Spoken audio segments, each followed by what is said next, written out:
My name is Yehonason Alpren, and the title of this short talk is called Patience and Perseverance. If you know a little bit from the beginning of the Bible, as soon as the creation is completed, we're introduced to the story of Noach.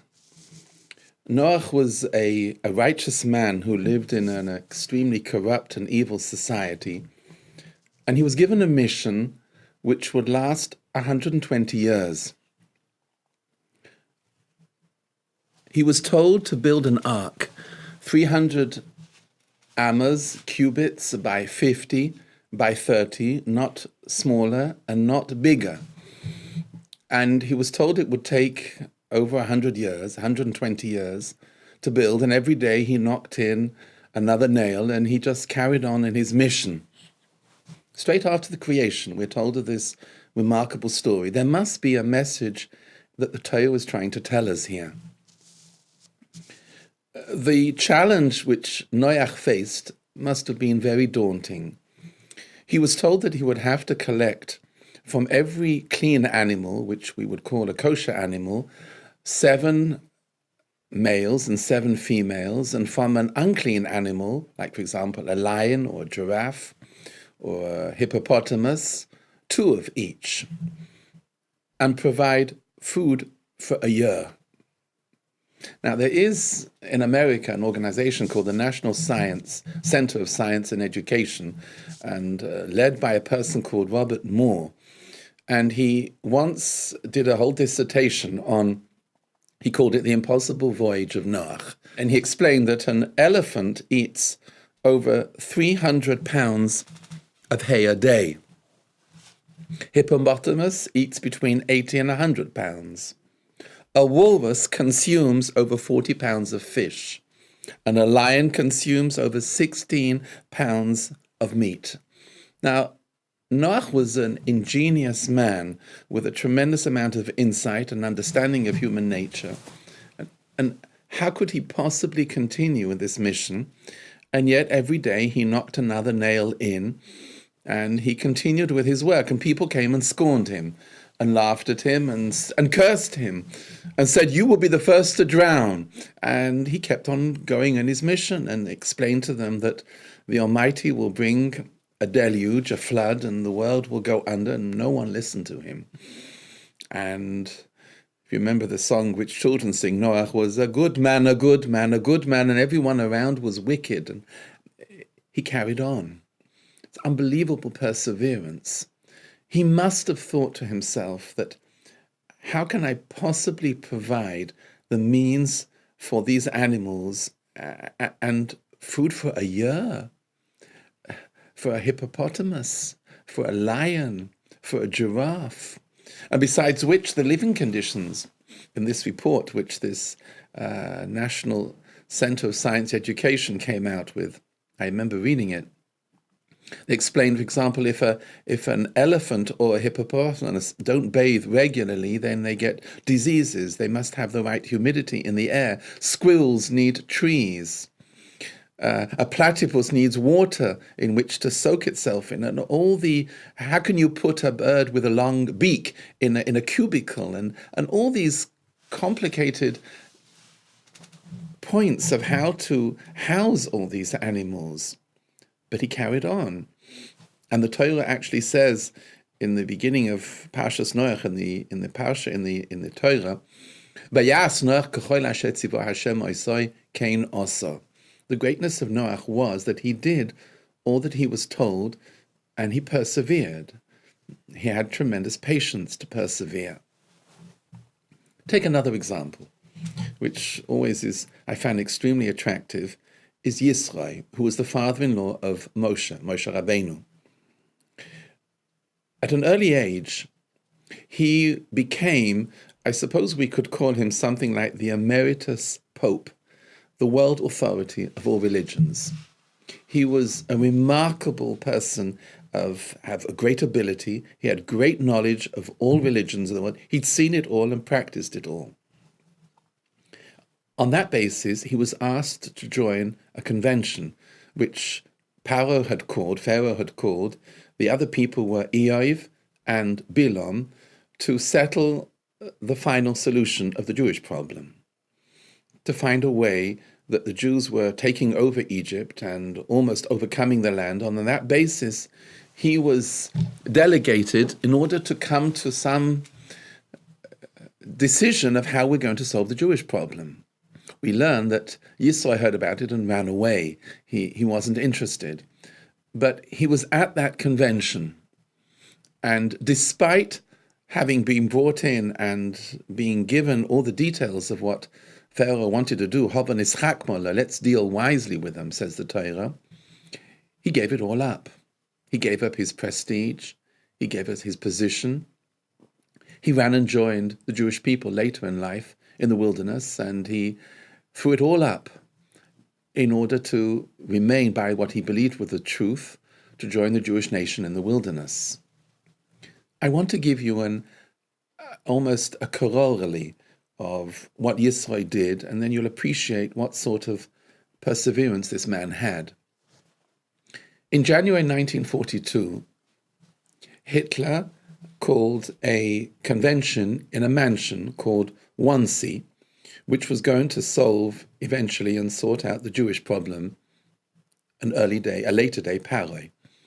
He called 14 of his top bureaucrats, and although it was never spelled out clearly, in 87 minutes it was explained and decided upon pragmatically how they were going to annihilate 11 million Jews, men, women, and children. And they had all the figures. Eichmann at his trial was questioned by Gideon Hauser what exactly was his role, and he said, I was just the shipping agent in an almost jocular form. I was just responsible for the transports, nothing more than that, fulfilling a job. And he explained how Heydrich and Goebbels believed in Hitler like he was a deity, even though Goebbels was a doctor and a very intelligent man. They accepted what Hitler said and carried on. And in 87 minutes, the whole conference was over, and it was decided exactly how to completely annihilate with the Holocaust the whole Jewish nation. Imagine one person sitting in that room in Wannsee decided to himself, I don't want this, and ran away. And his daughter married one of the greatest sages in the Jewish religion. That's really what the story was of Yisro, because he was called to the convention by Pharaoh, and his daughter later married Moshe Rabbeinu.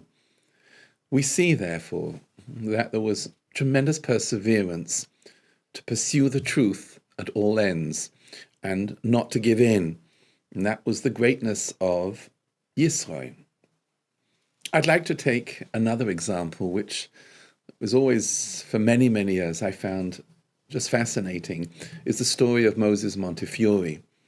He lived in England in a place called Ramsgate, outside London, and he made altogether 7 trips to Israel in order to help the Yishuv, to help the settlement at the time, which was extremely poor.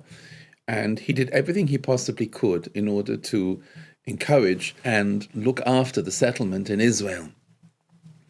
He realized that there was a tremendous problem of accommodation, and he traveled especially to Constantinople to buy a plot of land outside the old city, and he bought what's called a firman from the Sultan, and he then went to Israel, came to Jerusalem, and paid a large amount of money to the sheikh who was of the old city, and he bought the land, which later he wanted it to become a hospital, but later it became what's called the Mishkanot Hashaninim, outside the old city where the windmill is. And he pumped a tremendous amount of money and did everything he possibly could to help the Jewish settlers. He started a farm. He started a weaving factory in a place called Be'ira.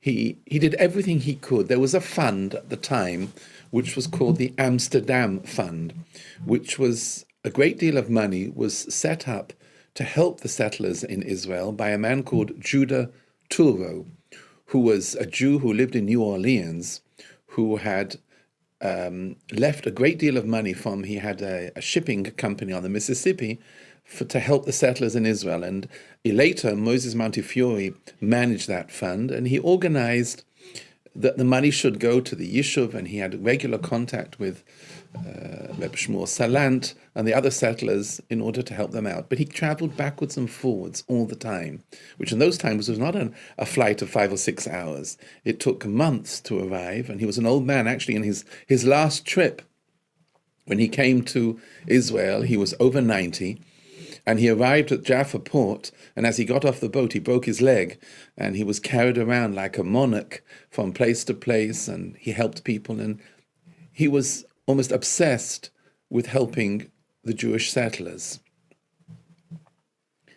In his last years, when he had retired and he didn't come anymore, he was visited by his nephew, whose name was Leonard Montefiore, and he asked his uncle, how come you were so driven in order to help the settlers in Israel? What led you to do it? And evidently, the story goes, which is brought down in a sefer called Chazon LeZion, Montefiore put out his hand and showed him a signet ring. And on the ring was written the words in Hebrew, Koine HaKoil, you acquire everything. And his nephew asked him, Uncle, what does this mean? And he said, I'll tell you. And this is the answer to your question, why I was so driven in order to help the settlers. Montefiore had no children, and one Motzi Shabbos, after Shabbos, he was making Havdalah with his wife Judith, and they were sitting together and were singing Elio Hanovi, he said.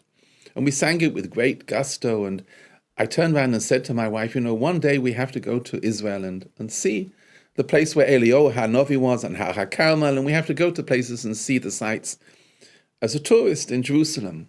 And he sang Elio Hanovi, which we often sing on after Shabbos, after Havdalah, with great enthusiasm and passion. He said he went to bed and he had a dream. In the dream, he saw a man with a long white beard who pointed to a picture of Elio Hanovi. And then he pointed, he said, to Israel and said, Koine HaKoil, you acquire all. And that was the dream. He said he went back to sleep, and the dream recurred again a second time. He woke up, and a third time. And he understood in the morning, he told his wife, that it means that they're directing me that I should, koinei hakoil, I should do all I possibly can in order to help and acquire and be of assistance to the Jews who were settling Israel at that time. It was the end of the 19th century. And he said to his nephew, you believe it or don't believe, but that's what happened. And that's why I had the ring made up with koinei hakoil. But he was a man who was driven with tremendous perseverance, like a Noach, I suppose, and also like a Yisro, to fulfill a mission which he believed he must complete. There were other people which we discover in the times of the Torah, for example. It's always a fascinating story at Shavuos time to read about Ruth, who was a 40-year-old woman, not properly converted to Judaism. Machlon and Chilion, who married Ruth and Orpah, had not properly converted them, and therefore they were not able to properly to come into the Jewish religion. They were not properly converted. They couldn't go back home because they were half Jewish.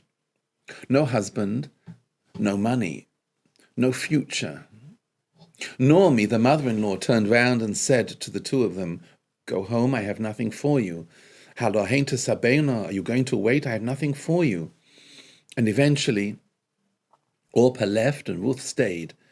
And she was devoted, says the Pasuk, V'rus dovka boy, and Rus cleaved. She stayed with Naomi, come what may. And the commentators explain that Naomi grilled her and said to her, but listen, there are laws which you'll have to keep as a Jewish lady, which are not so easy, laws of Shabbos, laws of yichud, of tznius, of modesty, which you'll have to keep. And everything Ruth accepted upon herself. Wherever you go, I go. Wherever you will be buried, I will be buried. She showed enormous perseverance, and she became the matriarch of all monarchy. Her grandson became King David, and there is a fabulous Gemara in the Gemara in Baba Basra, and the Gemara describes that when King Solomon built the temple, and in the courtyard of the Beis Hamikdash, no one was able to sit down except the king, but King Solomon made another chair where his great-great-great-grandmother, Ruth, was to sit. I don't know how old she was. She must have been a very ancient lady. But she saw this 40-year-old widow who had converted and stayed with the Jewish religion. She had seen her great-great, however old she was, become the king in Israel. And through her perseverance and patience, she saw such tremendous success. Take the story of Reb Akiva. Reb Akiva, at the age of 40, still hardly knew Aleph Beis. He had no connection whatsoever, really. He was fine. He was very refined in his behavior. The Gemara explains in Ksubas, he was tzniei umale. He was modest, and he was of a noble character, but he didn't know any Judaism. He didn't know any Torah. And he went to join the 3-year-olds in the Cheder and learned Aleph Beis and grew and became into the great Tanna, Rabbi Akiva. Tremendous, tremendous perseverance. What type of character, strength of character he must have had. Later in life, he became one of the greatest teachers and had 24,000 students who all died in a period between Pesach and Shavuos, students of Rabbi Akiva. And he then picked himself up, went down south, and started again with 5 new Talmidim. The Gemara in Yehonason explains exactly what happened there. Unbelievable perseverance to carry on. Famous story of Rabbi Akiva with the water on the rock. He saw it and thought to himself, well, if the water can make an impression on the rock, then Torah can make an impression on me, and I'm going to try. I'm going to give it my all. The question I'd like to ask, which is relevant to all these stories of Noach, Yisroi, Montefiore, Ruth, and Reb Akiva, and many others, where does it all begin? What are the origins of this perseverance in the Jewish nation? And we see that for years we've persevered and prayed for the rebuilding of Jerusalem, and we keep on going. Napoleon and Mark Twain both said that the survival of the Jewish nation is a miracle, but look how they persevere. The story is told that Napoleon once saw people sitting on the floor on Tisha B'Av and said if they still mourn over a temple thousands of years ago, then it must be that they have an eventual redemption. Mark Twain said a similar thought. Where does it begin? What are the origins of this great perseverance, which is a Jewish trait, specifically? The Rambam, in the Laws of Avodah Zorah, describes the beginnings of Avraham Avinu, of Abraham. The Rambam says that when he was 3 years old, he began to think. In the words of the Rambam, V'haya m'shaitet b'daito, which really means, I suppose, like a floating thinker. He searched for the director. He looked and thought maybe it was the sun, but the sun goes down at night. Maybe it's fire, but water puts it out. And every possible agent of power which he saw, he thought, well, it can't be. And eventually he came after 37 years, from the age of 3 until the age of 40, he searched and then found the Almighty. And the words of the Rambam, and he never had any teacher. No one ever turned round to him and said to him, you're doing well, you're correct in your thinking. He just persevered. He carried on with tremendous patience And he reached eventually the point of becoming Avram Ha'ivri, Avram from the other side, which meant that the whole world was going one way. In the words of the Rambam, they all worshipped idols, and he also worshipped idols as a child, but he knew they were foolish, and the reason why they were so foolish is because they worshipped idols which had no power in them at all. There's no divinity whatsoever in them. That was the greatness of Avraham Avinu.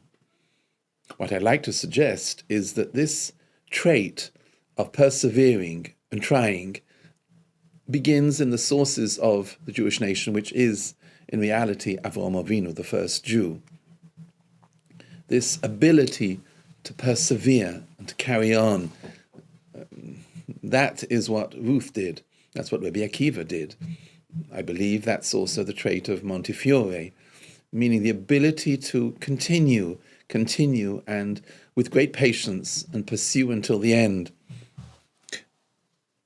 It's not necessarily, I would say, enterprise. I don't think it's just courage and initiative. I think it's much more than that. I think it's the perseverance to find the truth and not be satisfied with anything less than that. The ability to be committed to the truth and persevere and stay with it, even though, like with Noach, the whole world is against you, or Avraham Avinu, or your personal circumstances like Ruth are so tragic, or Reb Akiva, but just continue because you believe it's the truth. And that was the trait of Avraham Avinu. He, in the words of the great mashgiach of the thinker in the Ponevezh Yeshiva, Rabbi Cheskel Levenstein, he described once Avraham Avinu as being, he saw tremendous direction in the world. Night follows day, spring follows winter, people grow older. Once you see direction, then you must come to the conclusion that there's a director who's leading the direction. And that was the greatness of Avraham Avinu. But he persevered, and he carried on and changed the world. And that is the founding father of the Jewish religion.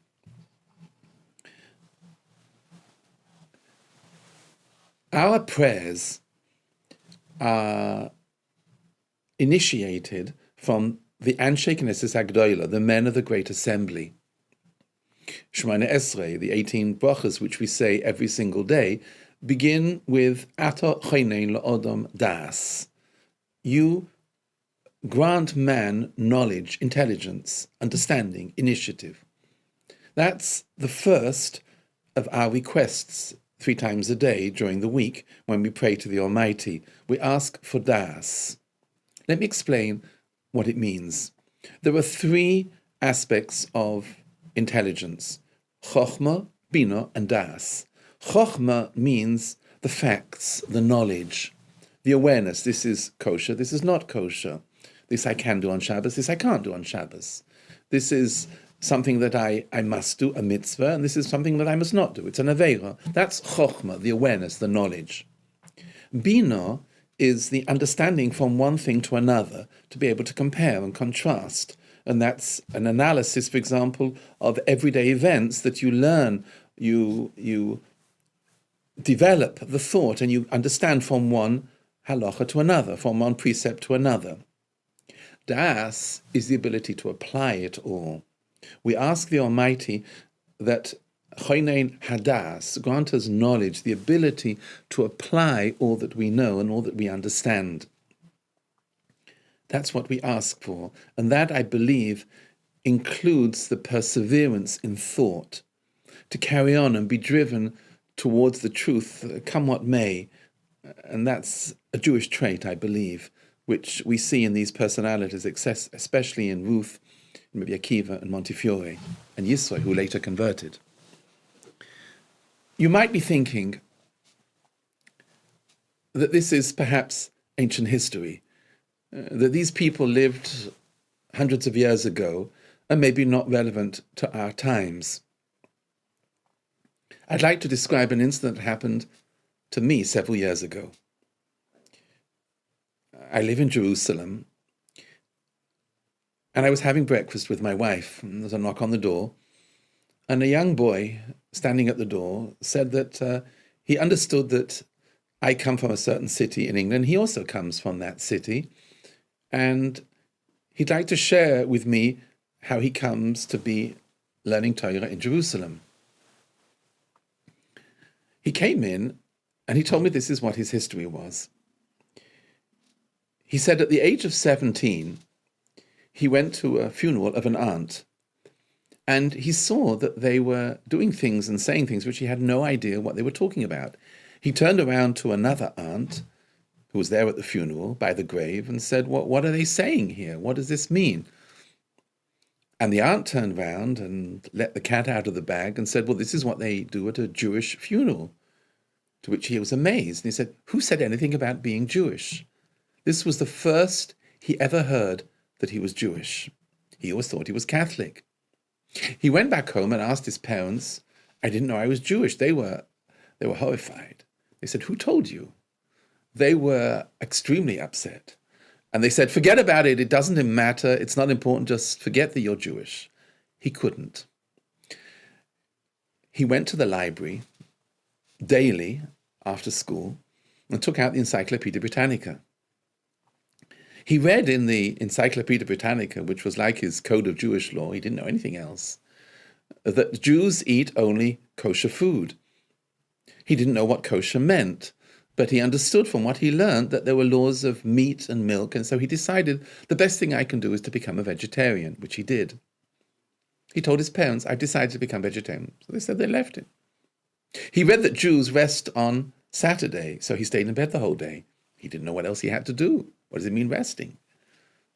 He came to the passage where it described that Jewish males have circumcision. He went to London, to the Circumcision Society, found somebody who would give him a bris milah, came back home and told his parents he feels a little sick and rested in bed for a few days. Everything which he read, he accepted upon himself. He learned that Jews pray in a synagogue, and so he decided on Saturday, when he didn't go to school, he would go to a synagogue and see what it's like. He went along, and the first one he went into, he was extremely upset. He said, that's not for me. The next week he went to another one, he said, and that was a little bit better, he said, but I didn't think that was the way people are supposed to pray in a synagogue. And finally, the week later, he went to another one, which he was happy with, but he said that seems to be a little bit better. It turned out later the first was a Reform temple, the second was a conservative, and the third was an Orthodox one. He then discovered that what it means to have, in the words of the encyclopedia, they discussed the word neshama, a Jewish soul. And he discovered and realized that, having read up a great deal about Jewish laws of ethics and morals, that he began to understand why it was that all that they used to do in school with their promiscuous lifestyle and stealing, he could never really join in. And he thought, now I think that's the reason why, because I'm Jewish and I never realized it. His parents refused to discuss it with him. He went to speak to his grandfather, and his grandfather was even more negative and screamed at him and said, forget it, leave it alone. And if you carry on, you'll end up like Mad Jack. Well, he must, he felt, discover who is Mad Jack. When he was home one day and it was all quiet, he looked into the family records and discovered that his mother's real name, his mother had married an Irish labourer, a Catholic, and he discovered his mother's maiden name. And from there, he pieced together who Mad Jack was, and eventually he found his way into Torah and grew and raised a family. I would suggest that he would be a modern-day Avraham Ha'ivri. He searched with tremendous perseverance, days and weeks of reading up in the library and thinking to himself and trying to work it through by himself as to exactly what his future was and pursuing the truth. I would call him a modern-day Avraham Avinu. The ability to persevere and search with great patience until you're convinced and committed that you have found what you're actually looking for, which is the belief in the Almighty and the ability to pursue that end all the way through with great patience and enormous perseverance. It's the trait of Noach for 120 years, That's why I believe, I'm suggesting perhaps, that why the Torah immediately enters into the discussion and the story of Noach straight after the creation. If a person is to succeed as a human being in this life, he has to have that trait. True, Judaism began later from Abraham, but this story of the perseverance of Noach is an essential character trait in order to succeed, especially in one's belief, the society that one lives in, and to be committed with great perseverance to lead a life which you're convinced is the truth and not be happy or satisfied with anything less than that. These are the traits which I believe which Yisro had, and really in reality it's quite easily to translate that into one of the bureaucrats who sat at the Wannsee Convention. There's no difference. Remarkable perseverance. If you can imagine a person leaving that conference and going off and having his daughter marry the daughter of a Jewish leader, that's exactly really what happened to Yisro because of his great perseverance. Montefiore's insistence on helping Ruth and Reb Akiva, all the same personality, this trait. It's a very distinctive trait in the Jewish religion, and that's perhaps why we, until the end of days, until the times of the Mashiach, b'mheira v'yameinu, let it be speedily in our days, the ability to persevere with great patience, to be committed to search for the truth. Thank you.